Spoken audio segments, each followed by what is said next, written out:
Hola, buenos días, sean todos bienvenidos. Estamos comenzando nuestro tiempo devocional en esta mañana. El día de hoy revisaremos el final del capítulo 6 del libro del profeta Ezequiel, que corresponde de los versículos 11 al 14 para nuestro tiempo devocional que hemos titulado Las calamidades para lamentar.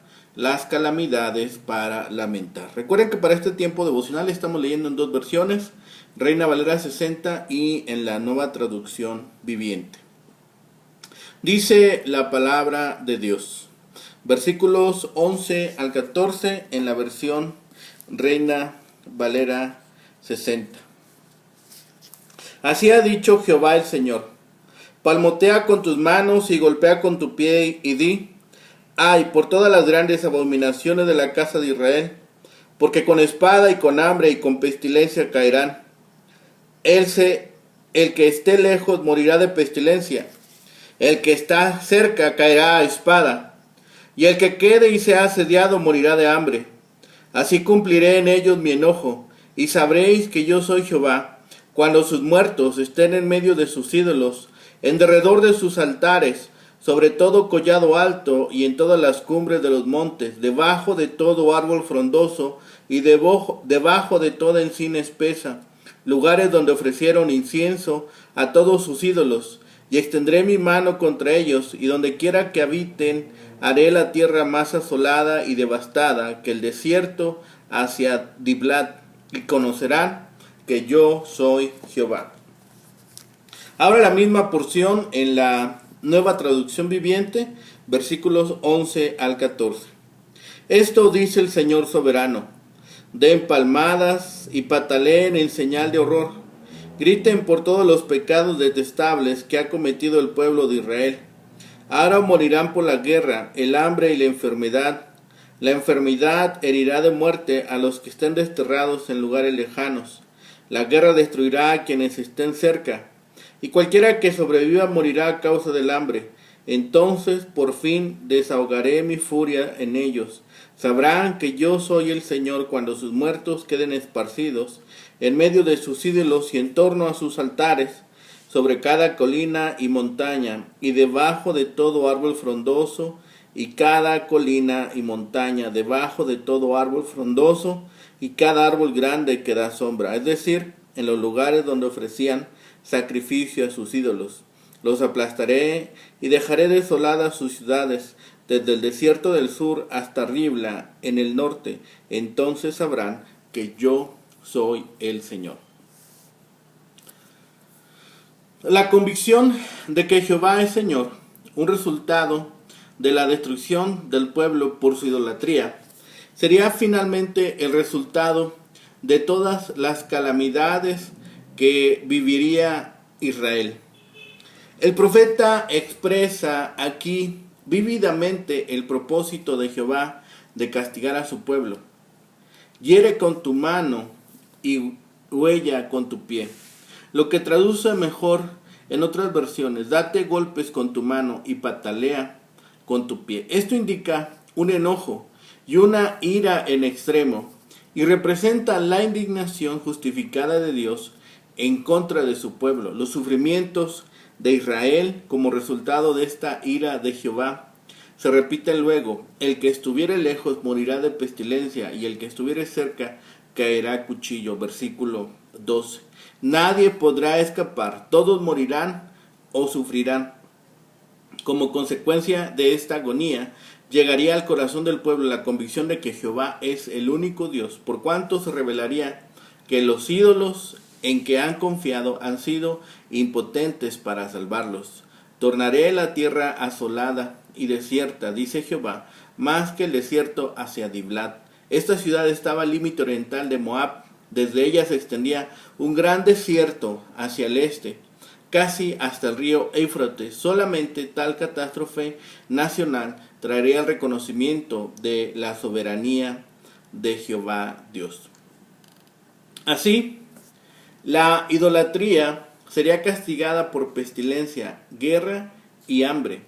En todas las edades Dios conserva un remanente para su testimonio, no la mayoría moral, sino la minoría desperdiciada.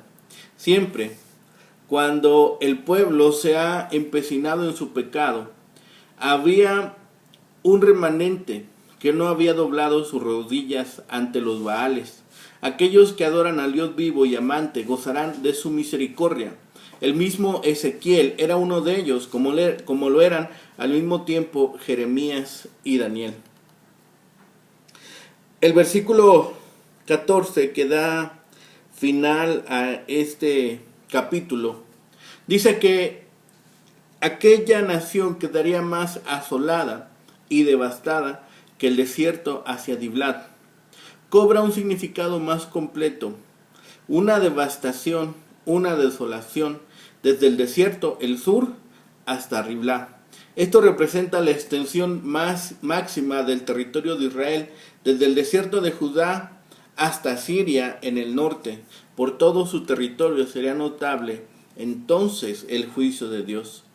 Deplorad y lamentad las impías prácticas de Israel, porque espada, hambre y peste les alcanzarán. Cuando las gentes yazcan alrededor de sus ídolos y santuarios y su tierra esté desolada, entonces sabrán que yo soy Jehová. Esta es la sentencia con la que termina este capítulo. Así que con el fin de llamar aún más la atención hacia el mensaje profético, el Señor le dijo a Ezequiel que batiera las manos y golpeara el suelo con el pie. Esta acción sirvió para resaltar la importancia de lo que tenía que decir. Cuando alguien salta y grita, lo vemos y lo escuchamos por la simple razón que está llamando la atención. Y eso es lo que Dios le mandaba a Ezequiel que hiciera. La destrucción incluiría a la gente de lejos y a la gente de cerca. No estaría confinada solo a los santuarios de los lugares altos, sino que abarcaría las arboledas y las campiñas, algunos de los cuales se habían convertido en lugares para la falsa adoración. Toda la tierra estaría incluida. El versículo 14 también puede traducirse como dejaré la tierra asolada y devastada desde el desierto hasta Diblat. Estamos más acostumbrados a la frase desde Dan en el norte hasta Berseba en el sur. Sin embargo, aquí dice desde el desierto en el sur hacia Diblat en el norte. La ubicación de Diblat no se ha determinado de forma total. Así que algunos consideran que debía ser Ribla, la ciudad más conocida al norte.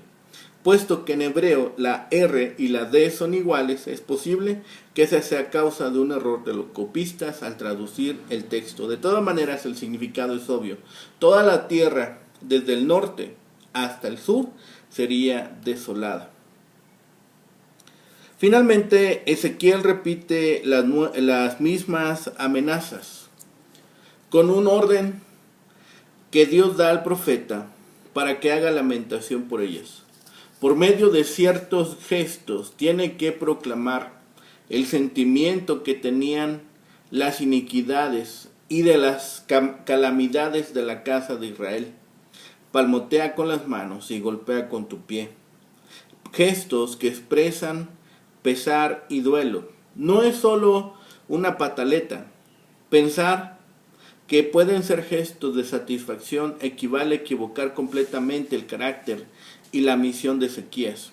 Por dos cosas, tiene que hacer duelo de esta manera el profeta. Primero, por los pecados nacionales. Hay por todas las grandes abominaciones de la casa de Israel. Los pecados de los malvados son la pesadumbre de los fieles siervos de Dios.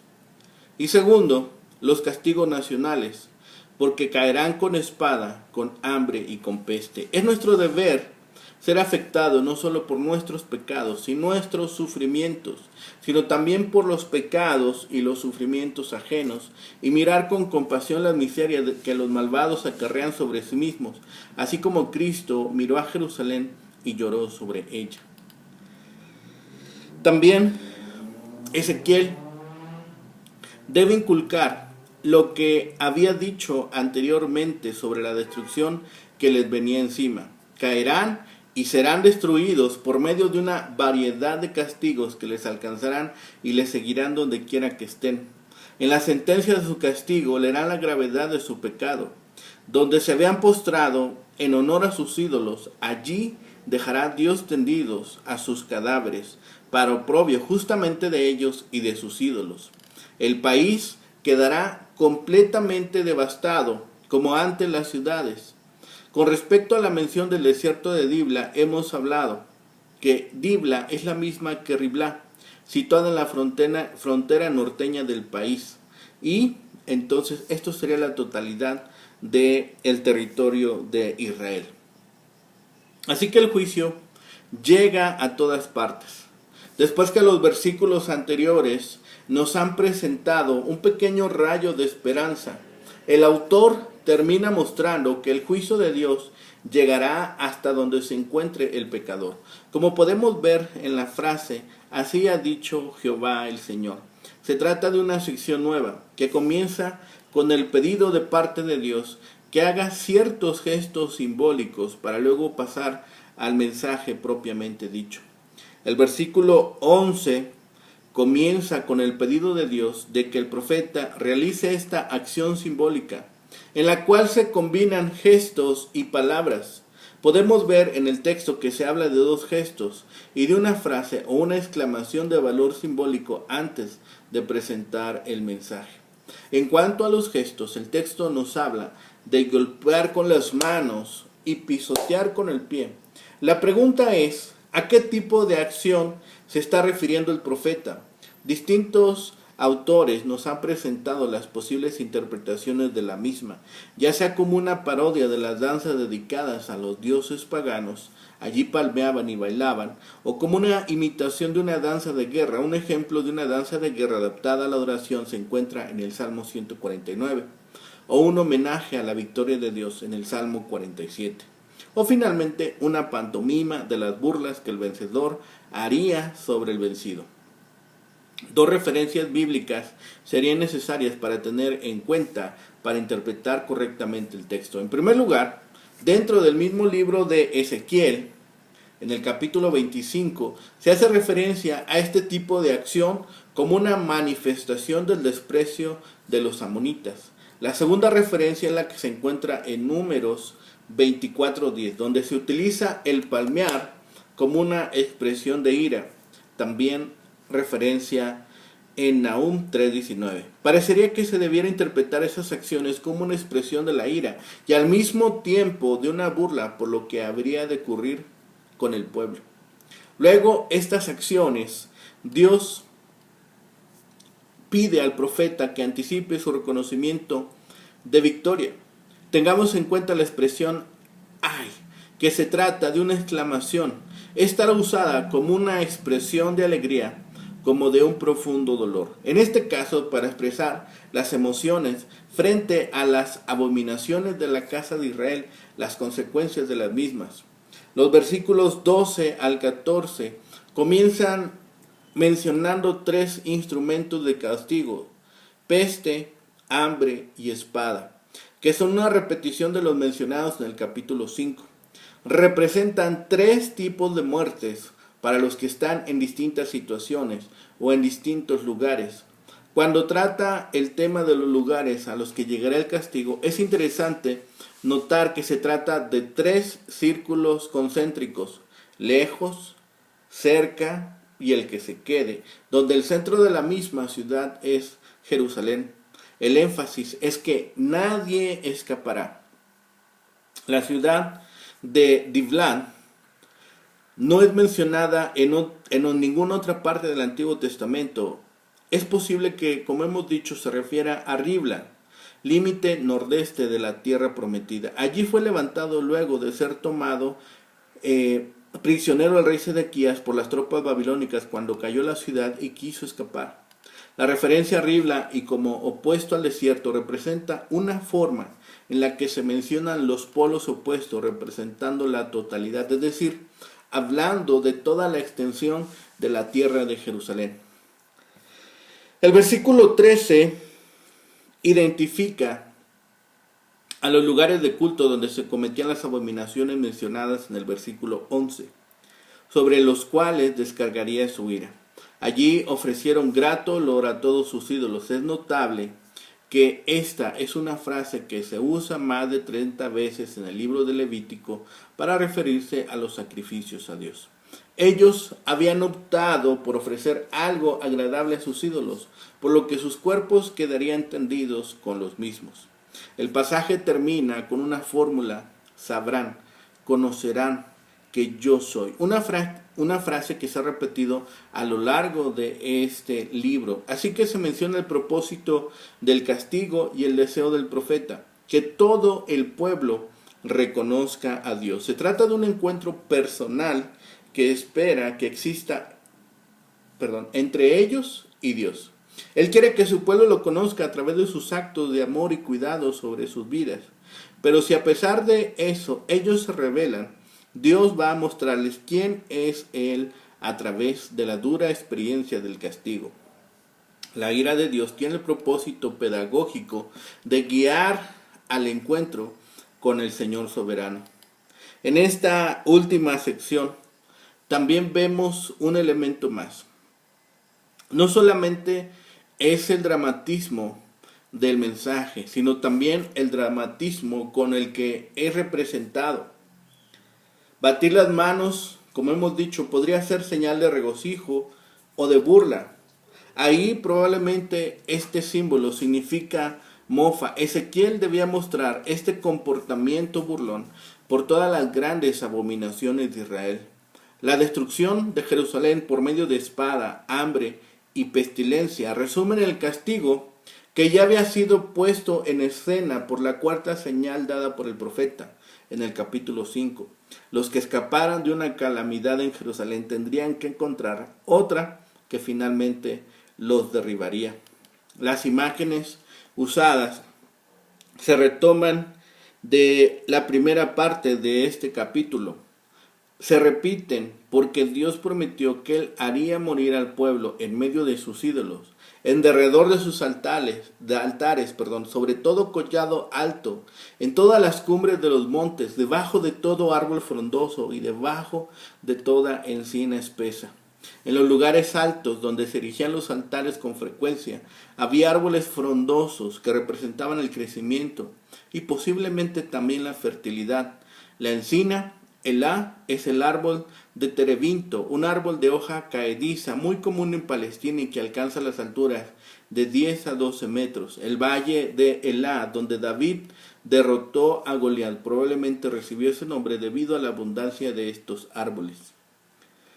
Dios había dado a Israel una tierra próspera, con abundancia, con árboles frondosos, fértiles, encinas espesas, pero el pueblo había corrompido ese regalo, usando estos lugares. Demostraciones de las bondades divinas, de esta abundancia. Ahora hacían un dispendio para ofrecer incienso a sus ídolos. Por tanto, Dios haría que su fructífera tierra se convirtiera en un páramo, dejándola más asolada y devastada que el propio desierto. En algunas traducciones encontramos que la ciudad de Ribla se puede también traducir como Diblat. Y esta era una aldea de Siria que estaba en las márgenes del río Orontes. Si está en lo correcto, Ezequiel se refería a toda la tierra, desde el desierto del sur hasta esta ciudad norteña. Esto parece probable por dos razones. Primero, no existe registro de una ciudad en Judá llamada Diblat. Aunque parece un argumento producto del silencio, es raro que Ezequiel usara el nombre de una ciudad poco conocida para indicar la extensión del juicio de Dios. En segundo lugar, el cambio de Diblat a Ribla puede explicarse por el parecido que hay entre la letra hebrea D y R. Fácilmente algún copista pudo haber leído mal el manuscrito y haber cambiado las letras por error. Por tercera vez en este capítulo, Ezequiel declaró que como resultado del castigo, los habitantes de Israel conocerían que Dios es Jehová, reconocerían su autoridad suprema sobre todas las cosas. Los profetas usaban con mucha frecuencia algunas de estas referencias. Y lo hacían con una descripción tripartita de castigo sobre Jerusalén: espada, hambre y enfermedad, como una forma de decir que la destrucción sería completa. La espada significa la muerte en la batalla, el hambre vendría cuando los enemigos situaran una ciudad, y la enfermedad siempre era un peligro durante la hambruna. No cometamos tampoco nosotros el error de subestimar la extensión del castigo de Dios. Si ignoramos las advertencias bíblicas y damos la espalda a Dios, puede estar ciñéndose sobre nuestras espaldas el castigo eterno. La frase con la que termina el profeta su dramatización de la palabra de Dios es: y conocerán que yo soy Jehová. El propósito de todo castigo de Dios no es la venganza, sino imprimir en la gente la verdad de que el Señor es el único Dios vivo y verdadero. La gente en los días de Ezequiel adoraban ídolos hechos por el hombre y los llamaba dioses. En la actualidad, el sexo, el dinero, el poder se han convertido en ídolos para muchos. El castigo vendrá sobre todos aquellos que coloquen a otras cosas antes que Dios.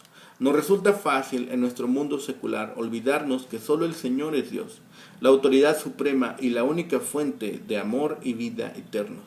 Recordemos que Dios puede estar utilizando las dificultades que hay en nuestra vida para recordarnos que Él es únicamente el Supremo Señor. Algunos de estos reprimendas pueden ayudarnos a ver con claridad. Algunas de estas reprimendas nos están ayudando a dar testimonio de que la palabra de Dios realmente es verdadera, a dar testimonio de primera mano que toda su palabra es verdad. Es un testimonio que también podemos dar hacia afuera, y además es un testimonio de la madurez que estaremos experimentando, no solamente la madurez física, sino también la madurez espiritual. ¿Cómo estamos enfrentando esos conflictos? Había sido dramatizada la profecía y era una imagen muy gráfica de lo que habría de suceder con Jerusalén, de lo que habría de suceder con Israel. No podían solamente desechar esa dramatización. Ahora sabrían que Dios es Jehová, porque dice al final: extenderé mi mano. Es una frase que Ezequiel usa bastantes ocasiones, y esto indica el juicio divino. Y el juicio haría que toda la nación fuera un páramo desierto, desde el sur hasta el norte, desde las fronteras meridionales y septentrionales. La tierra prometida para Israel, quedaría desolada a causa de su pecado, a causa de su maldad y las abominaciones que habían agotado la paciencia. Por eso el profeta exclama ay, esta palabra lastimera, llorar por Israel. Tal vez Dios estaba demostrando también su juicio a la destrucción de los lugares y prácticas idolátricas, y estaba haciendo que Ezequiel representara este papel en el cual tenemos a un Dios celoso porque habían vuelto sus ojos a otros que eran falsos dioses. Jehová declara el propósito de la destrucción venidera de su ciudad y la mayoría de su pueblo. El uso del nombre personal de Dios añade más énfasis a la intención de volver a tener una relación íntima y personal con Él. Finalmente, nosotros debemos comprender que nuestro deber es ser afectados no solo con nuestros propios pecados y sufrimientos, sino mirar con compasión las miserias que se acarrean los impíos. El pecado es cosa desoladora, por tanto, temamos y no pequemos. Procuremos predicar valientemente el mensaje de salvación. Procuremos comunicar en todo tiempo, en tiempo, dice, y fuera de tiempo, en todo lugar, en toda oportunidad, cuando sea oportuno o cuando parezca que sea inoportuno.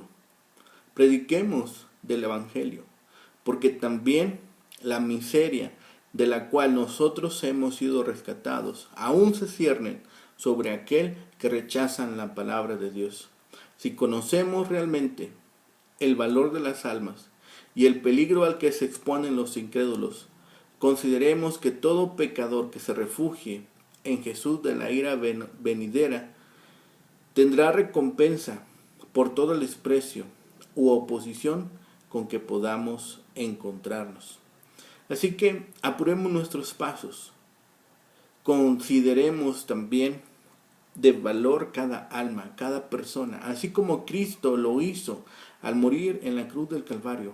Dios nos amó de tal manera que nos consideró importantes y valiosos, de tal manera que Él consideró morir en la cruz en sustitución nuestra. Fue su muerte sustitutiva la que nos libró del castigo del pecado y de la muerte. Consideremos también aquellos que solamente están refugiados en sus propios pensamientos, pensando que son caminos de vida, pero que hoy nosotros sabemos que son caminos de muerte. No desechemos estas palabras, no desechemos estas recomendaciones. Al final, el pueblo de Israel, el remanente, sabría y reconocería que Jehová es Señor. Pero el resultado de su idolatría, el resultado de su pecado y el resultado de toda la maldad que habían ellos hecho era la destrucción total de su pueblo, de su nación, por la idolatría. No permitamos que falsos dioses se apoderen de nuestra vida. No permitamos que falsos dioses se apoderen de nuestros pensamientos. Apuremos nuestro pie todos los días a estar delante de la presencia de Dios. Apuremos nuestro pie todos los días a pedir perdón, a ser guiados, a ser instruidos, a ser exhortados por nuestro Padre Celestial. Porque las recompensas son muchas cuando confiamos en su palabra, pero el castigo es terrible cuando caemos en las manos de un Dios celoso. Oremos por aquellos que están lejos, oremos por aquellos que están cerca, oremos por aquellos que se niegan a escuchar esta palabra, para que el Señor siga obrando en sus corazones. Oremos. Bendito Padre Celestial, gracias te damos ahora, Señor, por este tiempo hermoso que nos permite, Señor, reconocerte, saber que tú eres Dios, Señor, y que todas las cosas están en tu mano. Padre bendito, Señor, seguimos orando y clamando por aquellos, Señor, que se niegan a escuchar esta bendita verdad. Te pedimos por ellos, Señor, para que tú sigas obrando en sus corazones, en sus mentes, en sus vidas. Señor, que por medio de las situaciones que enfrentan en su vida, por medio de aquella disciplina, Señor, que tú ejerces en sus mentes y en sus corazones, Señor, ellos puedan reconocer que hay un Dios, que hay alguien, Señor, a quien podemos acudir y hay alguien a quien podemos clamar, Señor, en tiempo de necesidad, pero sobre todo de la mayor necesidad que tenemos, Señor, de ser rescatados de las garras de la muerte eterna. Señor, permite que un día, así como fue con nosotros, Señor, también otros lleguen al conocimiento del don perfecto en Cristo Jesús. Permite que otros escuchen del mensaje de salvación y ellos también atiendan a este llamado. Que esas cuerdas de amor que tú tiendes, Señor, se sigan extendiendo a cada rincón del mundo, a cada país, a cada nación, a cada tribu, a cada lengua, Señor, a cada hombre, joven, adulto, anciano, niño, Señor, para que ellos puedan conocer y reconocer que solamente tú eres Dios. Gracias, Padre, por todo lo que haces. Gracias, Señor, por todo lo que sigues haciendo y por todo lo que harás. Todo lo rogamos, clamamos a ti, Lo pedimos y lo rogamos en el bendito nombre de Cristo Jesús, Señor y Salvador nuestro. Amén. Que tengan un excelente día. Que el Señor les bendiga.